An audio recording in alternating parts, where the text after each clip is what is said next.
welcome to Broken Thoughts. I am your host, Rob Demeni. This is the 2013 Top 10 Albums of the Year. Sorry for the delay, but hey, better late than never. Okay, we're going to just do this nice and quick. Number 10, Dark Throne, Underground Resistance. It is the 15th release by Dark Throne. It was released via Peaceville Records. I don't normally like black metal, but I like this album. I guess it was a dramatic sound shift from the previous albums, which is probably why I liked it better than all the other Dark Throne stuff that I've listened to. But, surprisingly enough, a black metal album actually makes it to the top 10 list. Number 9, Revocation. It's a self-titled CD, so it's just Revocation. It was released by Relapse Records. It is their 4th album. Relapse, I normally don't like any bands signed to this label at all. And this is one of those rare occasions where the band was so talented it kind of overcame my prejudice. Took a couple listens. Took me like almost 4 listens for me to decide whether or not I like this album or not. Number 8, Chthonic. I think I'm pronouncing that right. Buck Tick. I don't speak Taiwanese, so I don't know what to tell you. But they're a Taiwanese black metal band. That's right. There's actually 2 black metal bands on the top 10 this year. The album was released by Spine Farm Records. It is their 7th album in their career. So that's actually pretty deep into a discography. With the elements of the Asian instruments and the black metal, it's kind of something that I dig. I actually like the album before this, Taseyo's Army. I think that's how you pronounce it. I'm probably butchering the Taiwanese, but it is what it is. I am American after all. It's not my job to pronounce other people's words. Number 7, Winter's Dawn, by Embers Embraced. It is pretty much a self-released album. It's pretty hard to find. It is their first. I guess it was released by Record Union. It's probably a very, very small label, but they're pretty easy to find. It is a combination of melodic death metal and power metal mixed together. It's the best way to describe it. I know what you're thinking. That sounds really, really weird. But it's actually a pretty good mix.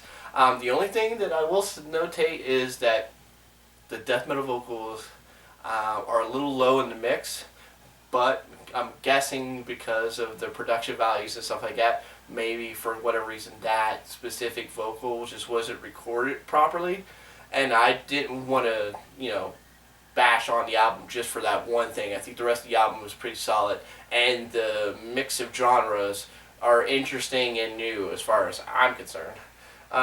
Number 6, Orphan Land, All Is One, released by Century Media. This is their 5th album. Orphan Land is pretty much one of my top 5 favorite bands going right now.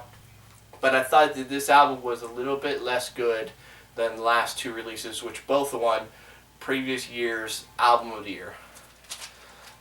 Number 5, Haken? I don't know. They're a British progressive band. The album's called The Mountain. It was released by Inside Out Music. It is their 3rd release in their career. I didn't know what to make of this album. It took me at least 5 listens to really decide if I liked this or not. And it was so different, so unique, I decided that while I may not be sure I personally like it, I can't deny that it's at least something fresh and new in a metal genre that sometimes gets really played out fast. Number 4, Bunny and the Bear. I know, they're not metal. I don't know. For whatever reason, I like this album. It's called Stories. It's released by Victory Records. It is their 4th album. Funnily enough, though, after they released this album, they temporarily broke up. And then they reformed. I don't know.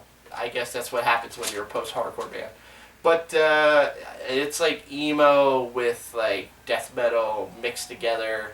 And, I found myself that I liked at least 6 of the tracks out of the 10. So despite it's something that I normally probably wouldn't like, for whatever reason, this album just really appealed to me. Number 3, Ghost BC. Watch me try to butcher this. Infesticium. That's my best effort. I don't know what to tell you. If you write your CD title in Latin, expect English people to just mispronounce it. It was released by Universal Records. It is their 2nd album. find it rather suspicious that this band's second album was released by a major label. I doubt that they sold that many records the first album. But I think it's more because of the whole aura surrounding the band. But this was my first listen to this band. They had released an album previously. I didn't really listen to it because a friend of mine really, really liked it. And he's one of those people that if he likes something enough, makes me want to not listen to it. So, but I decided to give him a chance. I wanted to see what all the hype was about.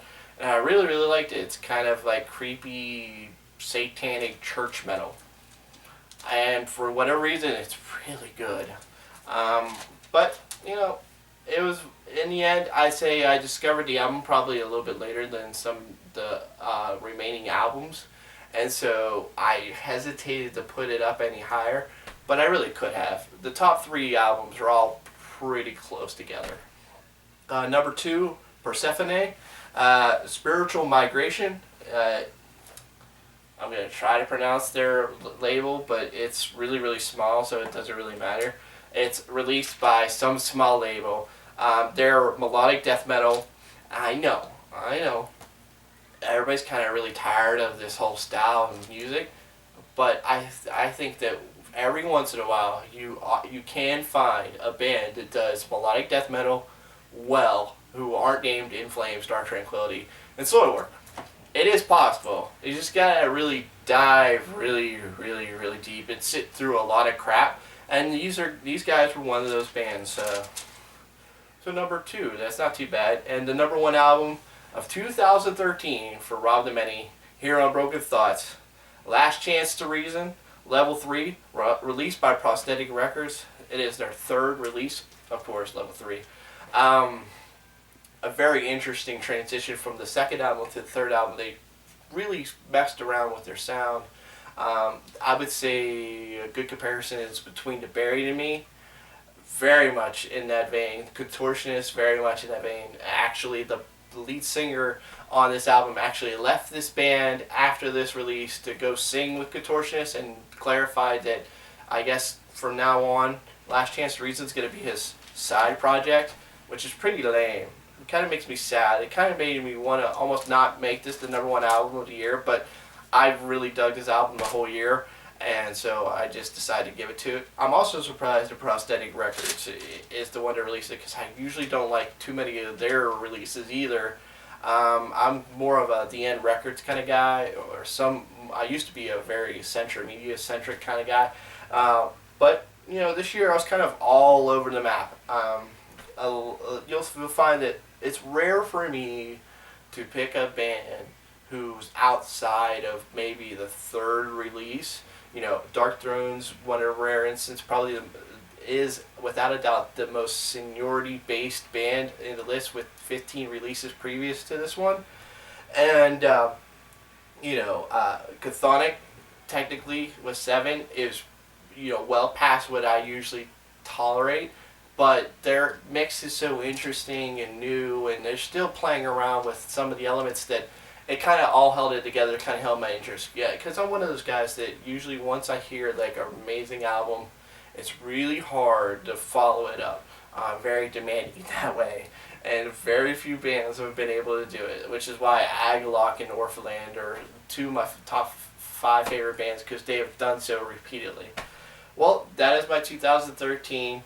Pretty quick, pretty cut and dry. Figure, do yourself a favor. If you haven't heard any of these albums, go check them out. I'm not making you go listen to Bunny the Bear, but you should really give it a shot, even if you don't like emo vocals. It's really good.